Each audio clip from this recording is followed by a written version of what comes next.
Saudara, media besar asal Inggris The Guardian menyoroti pembangunan IKN hingga merilis artikel menyebut IKN terancam jadi kota hantu. Tapi Menteri Keuangan Purbaya yakin IKN tidak akan jadi kota hantu jika pertumbuhan ekonomi Indonesia baik.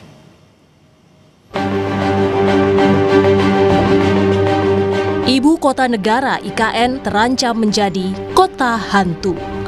Begitulah tulisan dalam sebuah artikel The Guardian, surat kabar Inggris yang dipublikasikan 29 Oktober lalu. The Guardian mengkritisi dana negara untuk proyek IKN yang telah menurun drastis. The Guardian menulis, pembangunan IKN melambat dan sedikit pegawai negeri yang mau pindah dari Jakarta. Center of Law and Economic Studies menilai, posisi Prabowo dilematis karena menolak IKN secara terang-terangan akan dianggap berlawanan dengan misi Presiden ke-7 RI Joko Widodo. Selios pun memandang IKN jadi beban proyek yang mahal era Prabowo dan rawan gagal. Jadi strategi yang digunakan oleh Pak Prabowo sekarang adalah ya main aman, jalan tengah. Tidak membatalkan, tidak juga memberi oksigen politik baru ya, tidak juga menyerang, tapi membiarkan IKN kehilangan momentum. Dan sinyal-sinyal ini juga sudah kelihatan. Anggaran tahap 2 turun tajam ya, dari 80 triliun proyeksinya sekarang hanya dialokasikan 48 triliun. Dan tidak ada framing baru dalam pidato politik Pak Prabowo terkait IKN ini sebagai prioritas strategis. Artinya ke depannya Pak Prabowo sepertinya akan membiarkan saja IKN ini menjadi proyek gagal. Karena kalau Sejak dilantik sebagai presiden, Prabowo belum pernah mengunjungi IKN. Sebelumnya, Presiden Prabowo menetapkan IKN menjadi ibu kota politik pada tahun 2028. Hal itu tertuang dalam Perpres nomor 79 tahun 2025 tentang pemutakhiran rencana kerja pemerintah tahun 2025. Perpres itu merinci syarat IKN menjadi ibu kota politik 2028. Menanggapi artikel The Guardian yang menyebut IKN terancam menjadi kota hantu, Ketua Umum Projo Budi Aris Setiadi mengingatkan masyarakat agar tak mengikuti agenda negara lain. Jangan kita mengeksploitasi hal-hal yang membuat bangsa kita ini jadi terpuruk. Kan yang nggak pengen maju kan negara lain. Kamu mau ya ikut agenda negara lain? Ya, pokoknya kita dukung Indonesia maju 2045. Ya. Sementara itu, Menteri Keuangan Purbaya Yudi Sadewa yakin IKN tak akan jadi kota hantu jika pertumbuhan ekonomi Indonesia baik. Terkait akankah ada anggaran tambahan untuk IKN, Purbaya menjawab akan mengikuti amanah Presiden. Kedepan seperti rasanya sih nggak akan jadi kota hantu. Ya, kalau ekonominya dia bagus, uang saya akan banyak nanti. Jadi Anda nggak usah takut. Jadi jangan dengar prediksi siapa orang luar. Itu sering salah kok. Nanti baru kalau perlu tahun-tahun berikutnya ada dana pemerintah kita keluarin lagi. Tapi yang jelas kita udah setujuin yang swasta membangun rumah di sana. Ada beberapa perusahaan gitu. Tapi gitu. Jadi sepertinya nggak berhenti, masih jalan terus. Tapi nggak secepat yang kita ikut sama Pak Presiden aja seperti apa. IKN mulai dibangun sejak awal tahun 2022. Kementerian Keuangan mencatat anggaran pembangunan IKN mencapai 75,8 triliun rupiah dari APBN sepanjang 2022 hingga 2024. Tim Liputan, Kompas TV. Kepala Otorita Ibu Kota Nusantara Basuki Hadimulyono pastikan pembangunan IKN terus berlanjut. Basuki memastikan pembangunan IKN akan selesai terlebih setelah terbit Peraturan Presiden nomor 79 tahun 2025. Perpres nomor 79 tersebut berisi pemutakhiran rencana kerja pemerintah tahun 2025 yang merinci syarat IKN menjadi ibu kota politik 2028. Mantan Menteri Pekerjaan Umum dan Perumahan Rakyat era Presiden Jokowi ini bilang Perpres itu wujud visi Presiden Prabowo mempercepat pembangunan IKN. Tentang keberlanjutan dan kepastian pembangunan IKN ini, ya, dengan segala upaya kami, bahkan kami pindah ke sini itu untuk menjawab bahwa ya IKN akan berlanjut dan dapat kita selesaikan. Sering sudah banyak sekali statement-statement kami tentang ini. Dengan terbitnya Perpres 79 ini, sekarang kami sudah tidak sedih lagi, kami berada di Perpres, di belakang Perpres tersebut. Perpres tersebut adalah Presiden. Pembangunan IKN jadi sorotan media Inggris The Guardian yang menyebut IKN terancam jadi kota hantu. Benar demikian? Kita bahas lebih dalam bersama Ketua Rampai Nusantara Mardiansyah Semar dan politisi PDI Perjuangan Ferdinand Hutahian yang bergabung melalui sambungan virtual. Selamat malam Bapak. Malam. Selamat malam, selamat malam. Baik. Malam Bang. Saya ke Bung Mardiansyah dulu. Ini tadi Pak Menteri Keuangan Pak Purbaya sempat bilang pembangunan IKN ini nggak berhenti, tapi kayaknya agak keceplosan, tapi nggak secepat target sebelumnya. Sepertinya mau ngomong seperti itu, tapi tidak tuntas kalimatnya. Tapi pertanyaan saya begini, gimana kita tetap bisa punya keyakinan progres IKN ini tetap berlanjut? Apa yang perlu dilakukan? Ya, sebelumnya kan memang Pak Basuki sudah bertemu dengan Pak Purbaya sebagai Menkyu di bulan Oktober lalu. Ya. Baru saja bertemu. Dan dalam pertemuan itu memang hasilnya sangat meyakinkan bahwa Kemenkeu melalui menterinya Pak Purbaya itu mendukung pembangunan IKN dengan skema pembiayaan. Ada 3 skema, misalnya lewat APBN, lewat kerjasama pemerintah dengan badan usaha, KPBU, dan juga dengan skema penanaman modal asing ya, atau biasanya itu yang dilakukan dalam proyek-proyek negara. Nah, dalam konteks itu sebenarnya apa yang disampaikan oleh pemerintah oleh media asing ya tentu kan pasti ada kepentingannya. Masa kita ikuti kepentingan asing? Ada Perpres 79 2025 yang ditandatangani tanggal 30 Juni oleh 30 Juni 2025 oleh Presiden Prabowo. Dan Pak Prabowo sudah menyampaikan sebagai Presiden Republik Indonesia bahwa itu akan kita tetapkan sebagai ibu kota politik 2028. Presiden juga akan berkantor di sana. Kurang apa lagi? Dan menurut saya itu on the track. Dan asal Mas tahu ya, bahwa dalam pembangunan di IKN sendiri, misalnya soal tower-tower untuk ASN, itu sudah mencapai 98,46% loh. Dari 47 tower yang dibangun, itu sudah 40 rampung. 7 sebentar lagi selesai. Belum lagi bangunan-bangunan lain. Dan tadi disampaikan juga sama Pak Menkeu bahwa memang sudah juga diizinkan swasta membangun dan lain sebagainya. Jadi maksud saya ini on the track lah. Bahwa memang ada orang yang suka atau tidak suka, tapi faktanya bahwa IKN sekarang tetap jalan. Pemerintah juga mendukung, kan gitu ya. Pak Menkeu juga mendukung. Sudah ada perpresnya dan lain sebagainya. Jadi menurut saya enggak ini. Tapi saya pengen tahu juga, sebagai orang dekatnya Pak Jokowi nih, Mas Mardiansyah pasti juga sering berkomunikasi dengan Pak Jokowi. Pak Jokowi juga memaklumi dengan progres yang sekarang berlanjut di era pemerintahnya Pak Prabowo, atau sebenarnya Pak Jokowi punya ekspektasi lebih? Kenapa sih nggak lebih cepat begitu? Oh, dan kan memang begini ya, di dalam setiap pemerintahan dan setiap momentum yang dihadapi oleh siapapun pemerintah selalu berbeda kan. Nah, ketika memang sekarang itu ketika kita mengalami krisis global dan lain sebagainya, tentu skala prioritas pemerintah kan ada banyak. Bahwa memang akhirnya tadi disampaikan mungkin tidak seefektif masanya Pak Jokowi, mungkin iya. Pertama, IKN ini dipelopori oleh Pak Jokowi sebagai presiden, sebagai kepala pemerintahan, itu memutuskan untuk memindahkan ibu kota sebagai kebijakan-kebijakan politik strategisnya Pak Jokowi. Nah, ketika Pak Jokowi yang menginisiasi itu, tentu Pak Jokowi ingin memulai ini jauh lebih cepat. Apa yang bisa dilakukan akan dilakukan di masa pemerintahan sebelum dia lengser. Nah, setelah dia lengser, Pak Prabowo merasa masih punya waktu, sekarang baru 1 tahun, masih punya waktu 4 tahun. Insya Allah nanti 2029 terpilih lagi, bisa 5 tahun lagi misalnya begitu ya.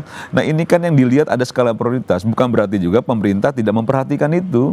Pasti punya hitungannya juga soal itu gitu. Kalau menurut saya sih itu ya. Saya beranjak ke Bung Ferdinand. Bung Ferdinand, sebelumnya di program yang sama di Sapa Indonesia Malam, Anda dan PDI Perjuangan juga masih mempertanyakan status IKN sebagai ibu kota politik nih. Nah, tapi pertanyaan saya berikutnya, menurut Anda apa yang perlu dipastikan pemerintah untuk membantah IKN jadi kota hantu kalau kata The Guardian tadi, media Inggris? Ya, pertama begini, Pak. PDI Perjuangan dalam hal ini sebetulnya ingin bahwa proyek IKN ini selesai. Itu harapan, ya. Tentu kita punya harapan yang positif. Tetapi kalau kita melihat fakta-fakta yang ada sekarang, bahwa yang pertama, dari Pak Jokowi masih menjabat sebagai Presiden Republik Indonesia, ternyata target-target yang beliau sampaikan terkait dengan IKN semua tidak tercapai. Dalam artian gagal dicapai sesuai targetnya. Karena beberapa kali Pak Jokowi menyampaikan akan selesai, akan berkantor di sana, ASN akan dipindah, dan semua itu tidak pernah tercapai. Dalam posisi beliau masih menjabat sebagai seorang presiden yang punya kekuasaan untuk menggerakkan instrumen pemerintahan, melaksanakan apa yang menjadi perintahnya. Tapi ternyata kan tidak kunjung terrealisasi. Nah, sekarang kalau kita masuk kepada pemerintahan Pak Prabowo, kami ini tidak melihat bahwa Pak Prabowo itu punya alasan kuat untuk menyelesaikan IKN dengan cara yang cepat seperti yang sering disampaikan oleh Pak Jokowi. Kenapa demikian? Karena secara politik, IKN ini bukanlah janji politik Pak Prabowo. Dan kalau ini diselesaikan oleh Pak Prabowo, tentu yang mendapat keuntungan politik dari sini bukanlah Gerindra dan Pak Prabowo, tetapi Jokowi.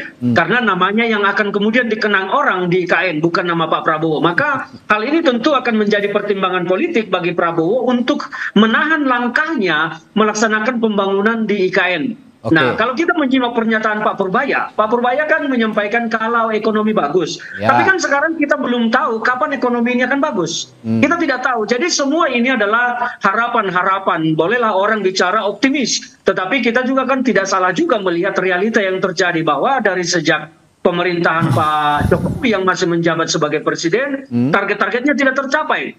Apalagi sekarang setelah Pak Jokowi tidak lagi menjadi presiden, tentu kan kita semakin ragu bahwa IKN ini akan selesai. Saya melihat dan kami itu di praksi di PD Perjuangan melihat bahwa tentu Pak Prabowo akan terus berupaya melaksanakan pembangunan IKN. Tetapi kalau kita mengukur persentase dari capaian, ya ini yang masih harus kita pertanyakan berapa besar sebetulnya hasrat Pak Prabowo menyelesaikan ini. Tetapi seperti yang saya sampaikan tadi, Pak Prabowo tidak punya alasan politik yang kuat untuk menyelesaikan itu secara cepat. Alasannya peraturan Presiden nomor 79 tahun 2025.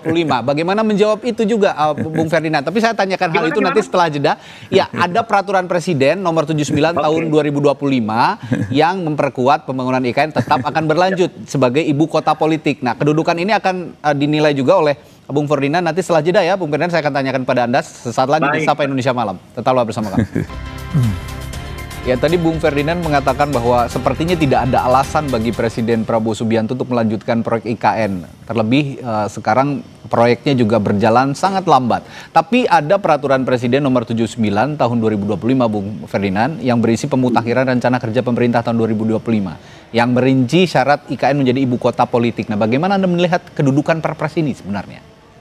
Ya, tentu pemerintah ya akan berupaya membuat publik melihat bahwa program itu berjalan. Tetapi apakah akan berjalan sesuai target, kan ini menjadi pertanyaan. Karena tidak mungkin juga pemerintah Pak Prabowo sekarang menyatakan bahwa IKN tidak usah dibangun lagi, stop saja. Kan tidak mungkin demikian. Tentu namanya pemutakhiran itu harus dibuat untuk memenuhi kebutuhan informasi publik. Tetapi yang paling kita lihat sekarang kan kita harus berkaca kepada realita. Apa alasan Pak Prabowo untuk menyelesaikan itu? Apalagi sekarang ini kan Pak Prabowo menyatakan ini menjadi ibu kota politik. Pergeseran dari ibu kota negara ke ibu kota politik ini kan kita masih bertanya-tanya yang dimaksud dengan ibu kota politik itu apa? Sebetulnya kan kalau kita melihat undang-undangnya ini kan sudah ada undang-undang tentang IKN. Cukup itu dilaksanakan saja kalau memang pemerintah mau menyelesaikan ini.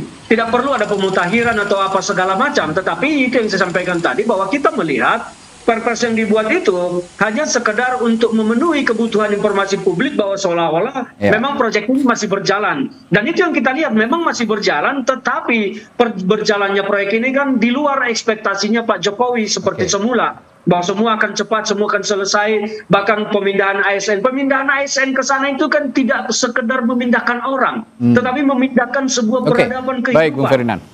Itu yang tidak mudah gitu loh. Makanya kita melihat ini masih sebatas kebutuhan informasi publik saja bahwa seolah-olah masang proyek ini masih berjalan. Target boleh saja target tapi harus realistis kalau menurut Bung Ferdinand tadi begitu Mas Mardiansa.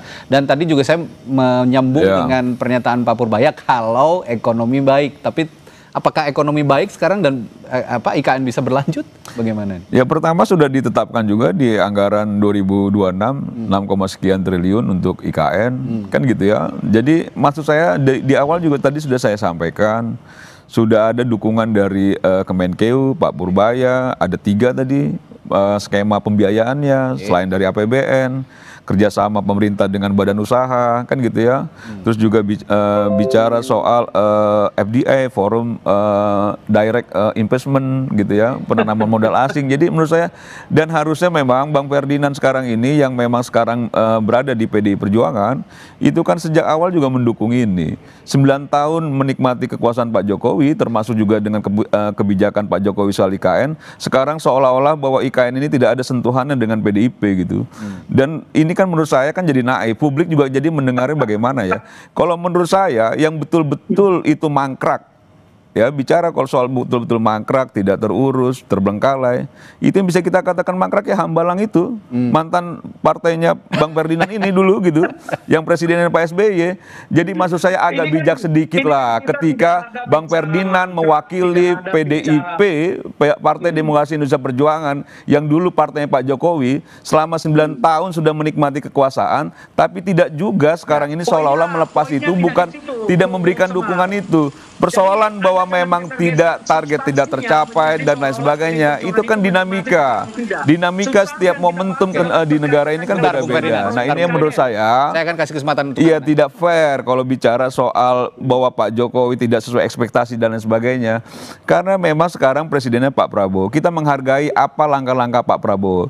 Yang pasti dari undang-undang sudah keluar Perpres, kan gitu ya, sudah ada Perpresnya yang bisa ditindaklanjuti, yang sudah ditandatangani oleh Presiden Prabowo.